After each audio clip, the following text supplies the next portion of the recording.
நடிகர் சூரி இப்போ ஹீரோவாக நடிக்க ஆரம்பிச்சிட்டாரு.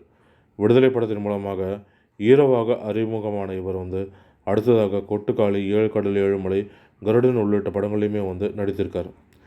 இதில் கொட்டுக்காளி படத்தை சிவகார்த்திகேயன் தயாரித்தாருன்றது குறிப்பிடத்தக்கது. இந்த சூழலில் தான் சூரி கதாநாயகனாக நடித்த கருடன் படம் மெகா ஹிட் ஆனது. வசூல்லையுமே வசூல் வேட்டை நடத்தியது. சூரியோட அடுத்த படத்தோட தகவலுமே தற்போது வெளியாகியிருக்கு. அதன்படி சூரியை கதையின் நாயகனாகவும் கதாநாயகனாகவும் ஃபிக்ஸ் செய்ய ஏராளமான இயக்குநர்களும் தயாரிப்பாளர்களும் படையெடுத்திருப்பதாகவும் சொல்லப்படுது.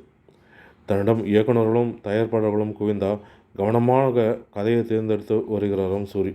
அந்த வகையில் சூரி அடுத்ததாக ஒரு படத்தில் நடிக்க கமிட்டாகியும் இருக்காராம்.